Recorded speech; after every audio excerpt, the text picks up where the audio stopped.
Good evening and welcome back to our channel. আশা করছি সবাই ভালো আছো, আমিও ভালো আছি। আর এখন বাজে বিকেল 5:30। 5:30 থেকেই ব্লগটা শুরু করছি। একটু পরে বাপের বাড়ি যাব, আজকে দিদিও আসবে। তারপর এখন ভেবেছিলাম প্রথমে সৌরভের সাথে যাব না, আমি স্কুটি নিয়ে বেরিয়ে যাব, কিন্তু ঠায় ঠায় বৃষ্টি আসছে, আসার সময় খুব অসুবিধা হয়। আর রাতও হয়ে যায়, অনেকটা রাত হয়ে যায়, তো 11টা 11:30। সেই জন্য আর স্কুটিটা বার করছি না। সৌরভ বললো আমিই দিয়ে আসবো, সেই জন্য এখন ব্যায়াম করছিলাম। আর তারপরে সন্ধ্যা টন্ধে সব দিয়ে নিয়ে এলাম, নিয়ে রেডি হব। চলো বাপের বাড়ি যাই, দেখতে থাকো। এখন চলে এসেছি, আর এখানে মা সমস্ত আনাজগুলো ভালো করে ধুয়ে পরিষ্কার করে গুছিয়েই রেখে দিয়েছিল। আমি বললাম আমি কিছু আনাজ কাটছি, দিদিও এসে গেছে আর কাকিমা কাজ করছে। এবারে এখানে সব আনাজ কিছুটা কেটেছি, বাকিগুলো মা বললো আমিই কাটছি, তাড়াতাড়ি করে কেটে দিচ্ছি। আর একটা পেঁয়াজ কাটার পর আমার তো চোখ দিয়ে এত জল বেরোচ্ছিল, আর আমি কাটতেই পারছিলাম না। এখানে ফ্রাইড রাইস হবে আর চিলি চিকেন হবে। ফ্রাইড রাইসের জন্য বিনস, গাজর সব কাটা রয়েছে, কাজু কিশমিশ ভেজানো রয়েছে জলে। এবারে চিকেনটা ভালো করে ধুয়ে তারপর এর মধ্যে লেবুর রস আর আদা, রসুন, পেঁয়াজ, কাঁচা লঙ্কা, ধনেপাতার একটা পেস্ট করে সেটাই এখন চিকেনের মধ্যে দেওয়া হচ্ছে। এর আগে অনেকবারই আমার চ্যানেলে চিলি চিকেন রেসিপি দেওয়া আছে, তোমাদের সাথে অনেকবারই শেয়ার করেছি। তবুও ভাবছি যে আজকে যখন বানানো হচ্ছে তাহলে একবার বলে দিই যে কি কি দেওয়া হচ্ছে। আর চিলি চিকেনটা দারুণ খেতে হয়। চিলি চিকেনের সাথে প্রত্যেকবারই একটু রুটিটাই খেতে ভালো লাগে বলে রুটি করা হয়, সেই জন্য আজকে মা বললো যে চিলি চিকেনের সাথে আজকে তাহলে ফ্রাইড রাইসই হোক। সবাই আমরা বললাম তাহলে ফ্রাইড রাইস হোক। সেটা মা বানাবে ফ্রাইড রাইস, অনেকটা চাল তো আমি ঠিক সামলাতেও পারবো না, চিলি চিকেনটা আমিই করব। মা এখন চিকেনটাকে ম্যারিনেট করে পকোড়াগুলো ফ্রাই করে দেবে। এখন সব ভালো করে মশলাগুলো মাখিয়ে 10-15 মিনিট রেখে দিলে আরও ভালো টেস্ট হয়। তার জন্যই এখন ডিম, কর্নফ্লাওয়ার, নুন সমস্ত কিছু দিয়ে 10 মিনিট মতো রেখে দিয়ে তারপরেই ফ্রাই করা হবে।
এখানে কড়াইতে তেল গরম করে একবার মা ছেড়ে দিয়েছে। এইগুলো হয়ে গেলেই আমরা একটু চা খাবো।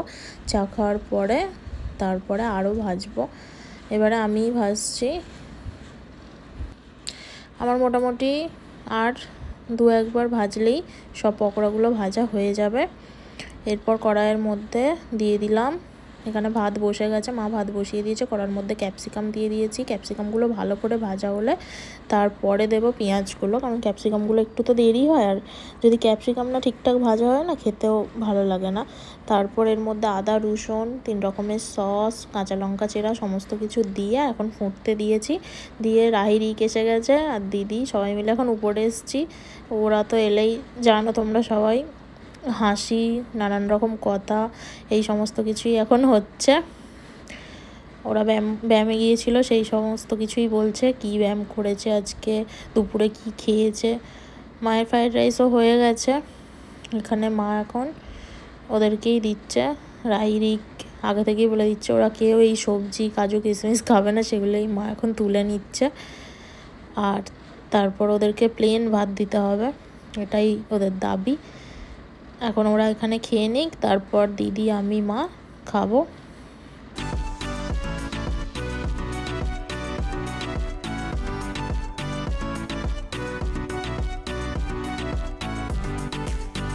এরপর দিদি, আমি, মা খেতে বসে গেলাম। মা আমাদেরকে দিয়ে আর বসে যাবে, তারপরে রোমিওকে খাওয়াবো। আমি খেয়ে উঠে বাড়ি চলে যাব, যেহেতু রাতে এখন 10টা বাজে।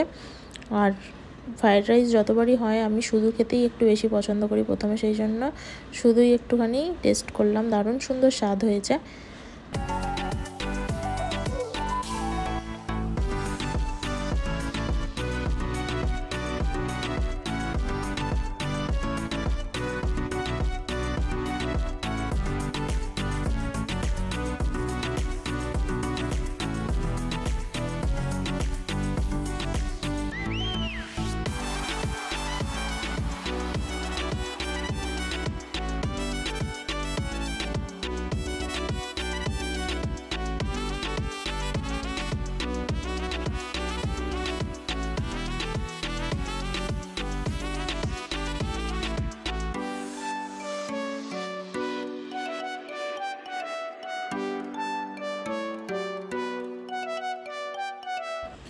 ভিডিওটা তাহলে এখানেই শেষ করছি। তোমরা সবাই ভালো থাকবে, সুস্থ থাকবে।